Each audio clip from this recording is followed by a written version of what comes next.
Welcome to edition 8 of the Rugby History Project. Meet the Valentines, the rise and fall and rise again of the Irish women's national rugby team. On the 30th September 2024, Irish rugby fans woke up to the news that Ireland had beaten New Zealand. Fans of the men's team rejoiced that the women's team had finally achieved the same feat that the men had come to hold so dear. Imagine their shock when fans of women's rugby informed them that the women's team had not only beaten New Zealand before, but that they'd made it to a Rugby World Cup bronze final too. Women's rugby in Ireland has a complex origin story. Whilst Emily Valentine was documented as having played the game alongside her brothers and their classmates in the 1880s, women's rugby in Ireland didn't begin in earnest until the late 20th century. Whilst women had played a role within rugby culture by running club kitchens and washing kit, they've been excluded from playing. The Irish Women's Rugby Football Union was founded in 1992, independently from the IRFU, which governed the men's game in Ireland, and also from the WRFU, putting out their first representative side a year later, in 1993. The women's game in Ireland developed a lot slower than it did in neighbouring nations, with England and Wales playing their first games in 1987. Historian Liam O'Callaghan notes in his book Blood and Thunder that Ireland were one of the last major rugby playing nations to adopt the women's game. Whilst the 1970s and 80s saw the growth of the women's game across both the Irish Sea and the Atlantic, growth of the game in Ireland was extremely limited. The first exhibition game was held between University College Dublin and Trinity College in 1973, but this game, along with any subsequent games, was seen as a skit or as a negative aspect of second wave feminism. The worst yet most telling story from this era, however, involves a team that didn't exist. In 1983, a group of male Trinity College students, reportedly from the men's rugby team, contacted the Rio Grande Surfers, a team based in San Diego, and invited them to play a game against the Trinity College women's team. Except the Trinity didn't have a women's team. The elaborate prank came to its conclusion when the Americans arrived in Dublin, having paid out of pocket for the trip, leading to an embarrassing moment for the institution and their student union. Quotes from those close to the incident suggest that the college was embarrassed by the negative press rather than the actions of privileged and bigoted young men. When speaking to the press at the time, the Trinity Recreation Officer tried to make light of the situation by stating, "Needless to say, we don't have a rugby team for women." With pushback from Dublin's traditional rugby institutions of Trinity and UCD, it would be out in Tallaght that women's rugby first properly took hold in Ireland. Despite Tallaght being deemed a non-traditional rugby area and not having a men's rugby team until 2006, Tallaght Ladies was founded in 1985. 3 years later, Susan Mannion attempted to set up a women's rugby team at Queen's University Belfast. What's particularly interesting about Mannion is her rejection of a feminist identity. Whilst feminism and queer identities were key parts of women's rugby movements during the 1980s, Mannion openly rejected this idea in the press. The attempt to depoliticise women's rugby reflects both the non-political public image of the IRFU and Mannion's attempt to seek wider acceptance for women playing rugby. The prospect of 30 women knocking each other about on the field does not appeal to me. Carl Johnston, The Evening Press, 1990. Having never seen women's rugby, maybe I shouldn't comment. Also Carl Johnston, also The Evening Press, also 1990. When Ireland made their international debut in 1993 against Scotland, many of the Irish-based players were extremely new to the game of rugby. The more experienced players in the side were generally based on the other side of the Irish Sea, with many qualifying for Ireland through ancestry. The inexperience of the Irish-based players came primarily through the difficulty of playing the sport in that era. Many early teams struggled to find opposition competition, and players themselves faced public stigma for playing the game. While senior figures in Irish rugby, such as Alan Rowland, were supportive of women's rugby, the game itself was largely unsupported. Basically, we're living in a country where rugby is still very chauvinistic, old-school sport. Carol Ann Byrne, Ireland women's national team captain, 1997. One of the only long-form, first-hand accounts of Irish women's rugby in the 1990s is the 2025 memoir of former dual-code international Jackie McCarthy O'Brien.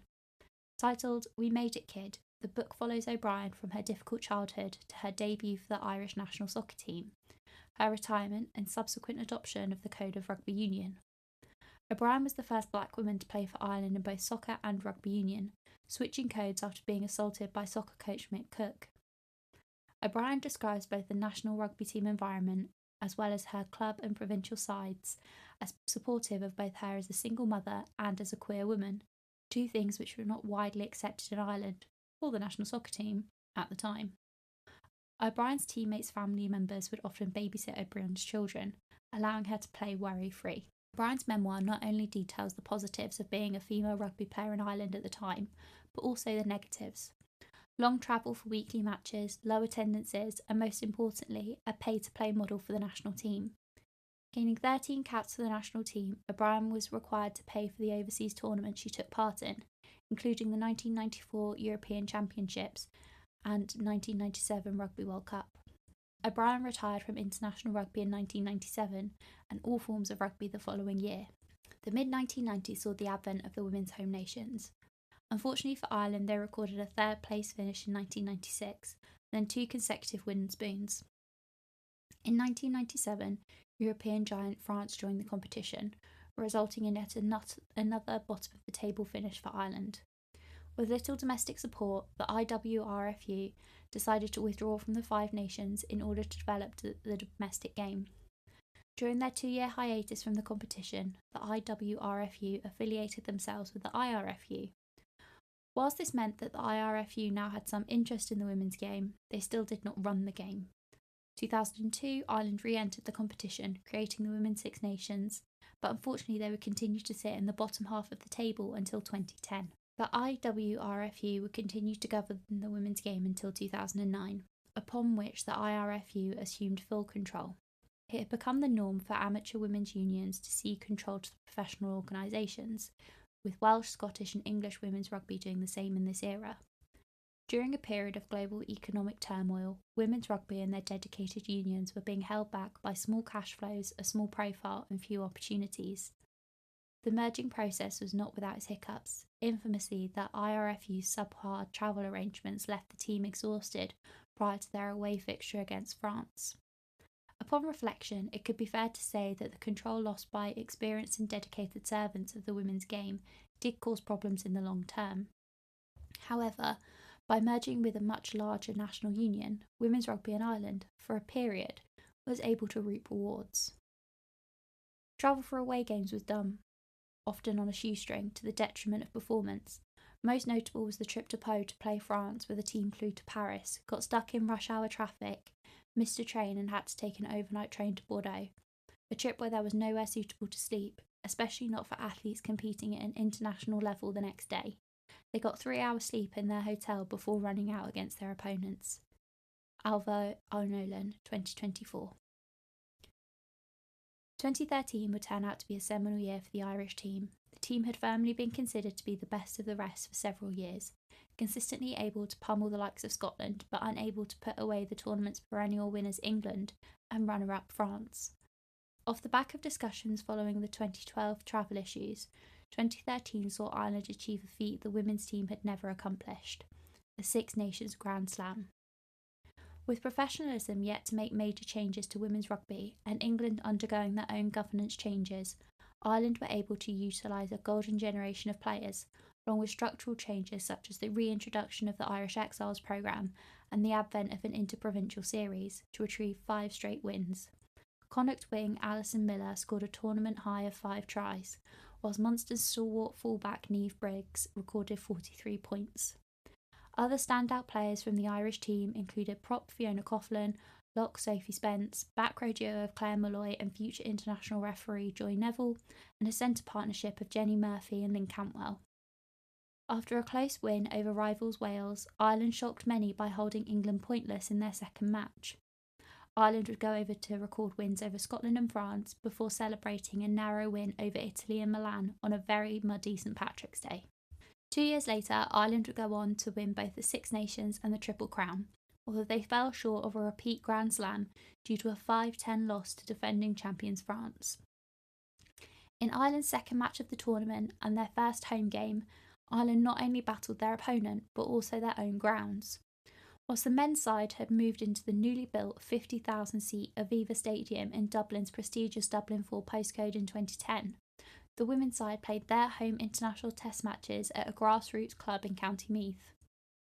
Ashbourne RFC usually hosts fixtures for Leinster's men's second division, but had been selected by the IRFU to be Ireland women's home ground for much of the early 2010s. Whilst it had been common to play in women's international test matches at grounds not suitable for elite competition, Ashbourne had particular faults. In the Friday night test against the French, the floodlights failed, creating a significant delay in a game which had already begun. Whilst the game was eventually completed, the more experienced French team took the win. Ireland would continue to use Ashbourne RFC as their home ground throughout the campaign, celebrating their home win over England at the ground just 2 weeks later. Has the penny dropped yet? The arrival of women's rugby is for keeps. Despite the agonising 10-5 loss to Six Nations champions France, Ireland's status as sporting heroines remains intact, and surely, after Friday night's farcical events, they have earned a modern stage to show their worth. The RDS and Donnybrook were empty tonight, so too Thomond Park.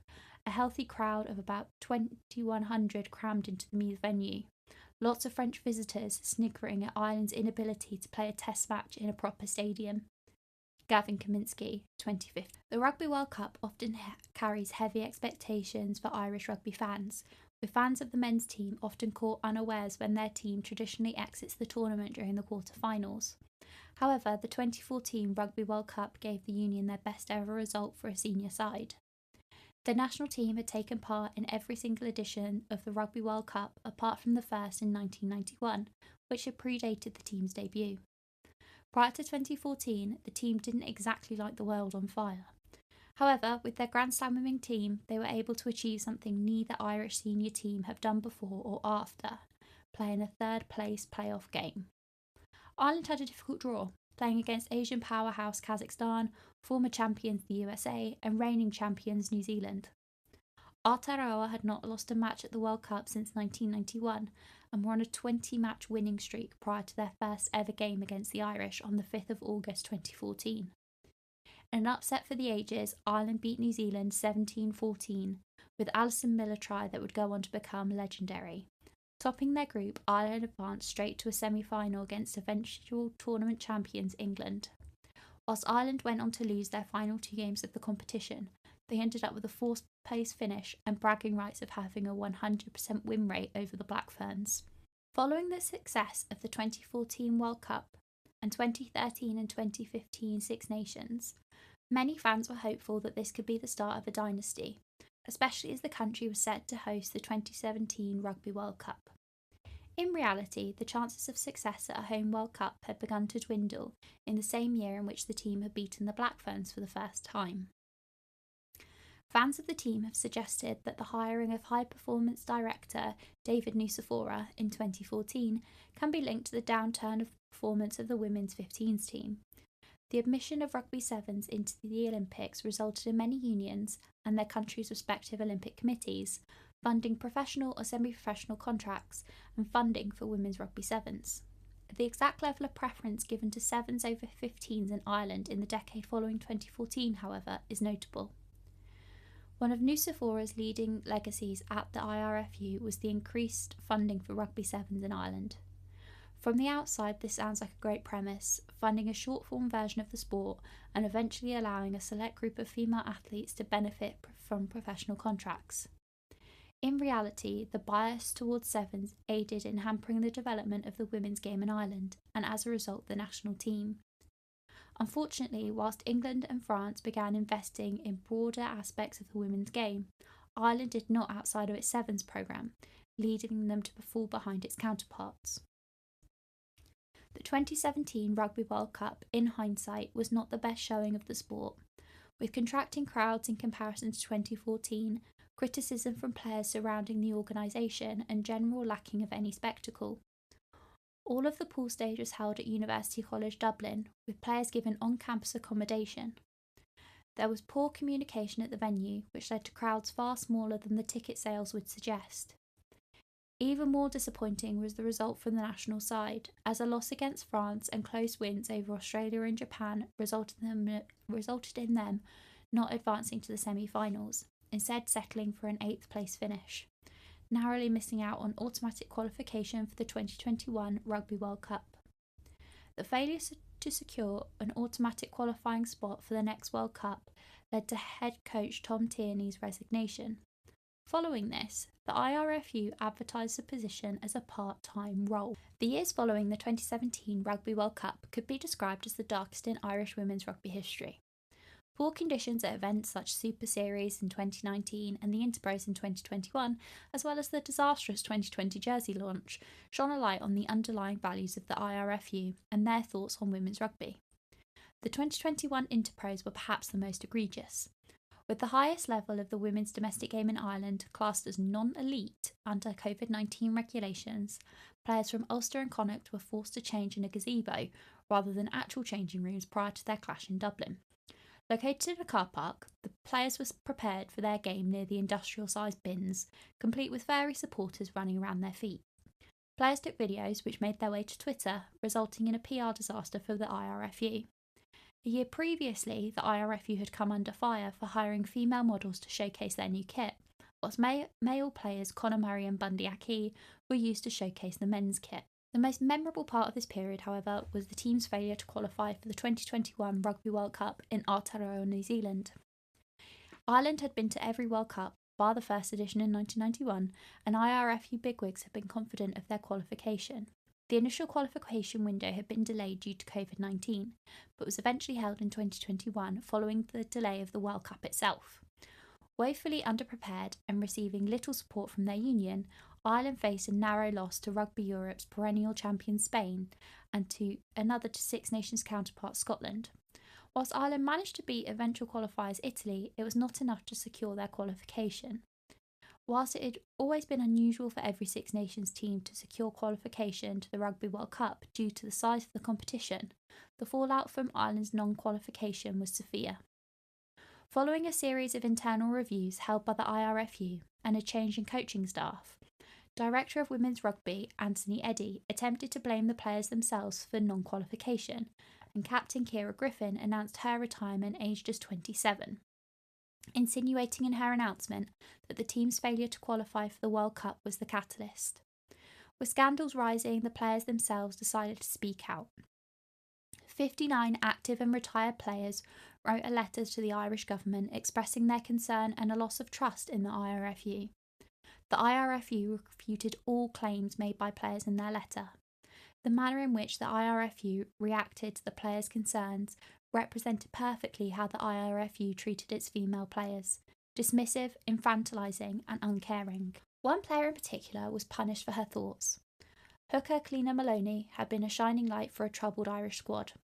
At the time plying her trade for Wasps in the Allianz Premier 15s, Maloney had received Team of the Decade accolades and was featured in multiple newspapers and magazines, including Rugby World. Following the statement made by Anthony Eddy in 2021, Maloney took to Twitter to rebuke his statements. "I could have sworn slurry spreading season was spring. I stand corrected." Whilst Maloney played in Test match against the USA and Japan in that same month, she was then excluded from international rugby for over 2 years, despite the team lacking depth in both the front row and in leadership positions. Deemed by many fans to be a form of punishment for speaking out, Maloney herself has stated that she did not dwell on the situation for her own sanity. Following the tumultuous events of 2021, the next 18 months would prove to be even worse. New head coach Greg McWilliams had no experience in the women's game, and his first Six Nations squad did not feature many key players from previous squads.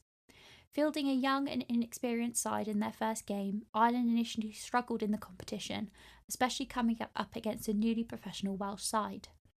Whilst they were able to get wins over Italy and Scotland in match weekends 3 and 5 respectively, they faced heavy losses against France and England. Whitewashed by the number 1 side in the world, experienced outside centre Sene Napu received a red card for a dangerous tackle. With their closest rivals headed to Aotearoa in the autumn, Ireland headed to Japan for a 2-game tour in the summer of 2022. The tour was historic as it was the first time the team had taken part in an overseas tour, having been denied the chance to take part in a similar tour in 2018. With wins split between the two teams, the squad taken out to Japan by McWilliams was even more inexperienced than the one he'd put out during the Six Nations. This was partially due to the fact that the squad was still amateur, and many more experienced players were unable to take the time off work for the tour. In October 2022, it was announced that the Irish Women's 15s programme was going professional. While Sevens players had been reimbursed for a number of years, the 15s team were among the last in the Six Nations to receive contracts. The contracts themselves were widely critiqued from the outset.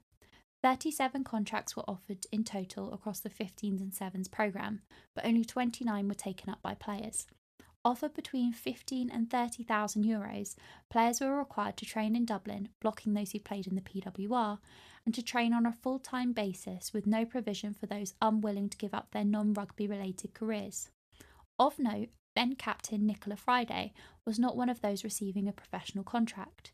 She had declined the offer to continue playing for Exeter Chiefs in the PWR. The 2023 Six Nations campaign is easily the lowest moment in Irish women's rugby history. With a chunk of their professional players away on the Sevens circuit aiming for Olympic qualification, and many senior players still excluded, a very young and inexperienced squad took part in the competition. The 23-woman team who took part in the opening game against Wales featured a then 18-year-old Sive McGrath starting at loosehead prop, and 19-year-old Dana O'Brien coming off the bench at fly half early in the second half. The team's woes would sink even lower with the publication of Fiona Thomas's now legendary report on the programme. Thomas reported on the perceptions of women's rugby within the IRFU and the poor conditions in which the team was expected to thrive, along with specific examples of the horrendous treatment of players. Thomas reported that players were dropped from the team without notice, refused supplements in preparation for their Japan tour, and were excluded from consultation regarding the union's now infamous blue short change. The most alarming of Thomas's claims was that her report on an incident which had taken place at a dinner in Dublin just a month prior to the publication of the article, in which a prominent figure in Irish rugby said, "Who gives a fuck about women's rugby?" An old boys culture tends to pervade the organisation that can be quite hostile to women's rugby. Women's rugby has come along, but they don't know how to care for it because the governance hasn't evolved. On the few occasions when the IRFU has tried to include women, they seem to confuse the difference between diversity and inclusion. Their solution is often to co-opt women who have no role in women's rugby into positions, but that's diversity, it's not inclusion. Inclusion is including those who represent women's rugby. John Cronin, Director of Rugby, Railway Union IRFC, 2023. The campaign did not end well, with only 3 tries scored throughout the whole campaign, and only 25 points scored in total. The team received the dreaded wooden spoon. With the Irish men's team winning a Grand Slam, this was the first time in Six Nations history that one of the nation's team lost every game, whilst the other won every game. Shortly after the conclusion of the competition, Captain Nicola Friday announced her retirement from international rugby, whilst coach Greg McWilliams was relieved from his position. Having come dead last in the 2023 Six Nations, Ireland qualified for the bottom tier of the inaugural WXV competition. With former England attack coach Scott Beamond at the helm, Ireland dominated the competition. Conceding just 16 points over 3 games, Ireland recorded their nation's largest ever win with a 109-0 win over Kazakhstan in round 1. Lifting the inaugural trophy, Ireland gained much-needed confidence in their first competition under Beamond's control. Despite their success at WXV3, many were not hopeful for Ireland's 2024 Six Nations campaign. A loss against a disjointed French side in round 1 and a narrow loss against Italy in round 2 suggested that Ireland were on course for another bottom-of-the-table finish. However, in round 3, Ireland managed to tear apart a Welsh team which had thrashed them just a year prior. Whilst the public would later find out that the Welsh team were facing their own struggles, the clinical manner in which the Irish attack tore through the Welsh defence was thoroughly impressive. Whilst Ireland faced a heavy loss to England at Twickenham, their narrow win over Scotland in Belfast meant they finished 3rd overall, securing qualification for the 2025 Rugby World Cup and a place in WXV1 that September. Held in Vancouver, British Columbia, the first of Ireland's 3-match campaign was set for 7 p.m. local time, or 2 a.m. Irish time. Many went to bed expecting a blowout game against the then world champions New Zealand. Instead, Ireland shocked the rugby community and woke up the Irish men's community by securing a 29-27 win through a Dana O'Brien conversion in the 80th minute. Beating New Zealand was a watershed moment for the team, pushing them into the spotlight for a positive and recognisable reason. As stated at the beginning of the article, many men's fans were unaware of the 2014 win and began to talk of the women's first ever win over the Black Ferns. But, as O'Nolan stated, this was just the Irish phoenix rising. Ireland go on to finish second in WXV1 in 2024 and finish third in this year's Six Nations. Unfortunately for the team, the Irish World Cup quarter-final curse struck in 2025 as the team were plagued by injuries to key players and a controversial incident in their quarter-final game against France, which went unnoticed by officials. Despite this, the Irish have perhaps the brightest outlook of all of the Celtic nations. With 3 consecutive Celtic Challenge wins for Irish teams and growing support from both wider and specialist rugby sources, the outlook for the team is pretty good. There is still work on to be had, with many players relinquishing their professional status in order to play in the PWR and frequent blowout games in the nation's domestic league. But from the outside, it does look like a framework for excellence is being built. Finally.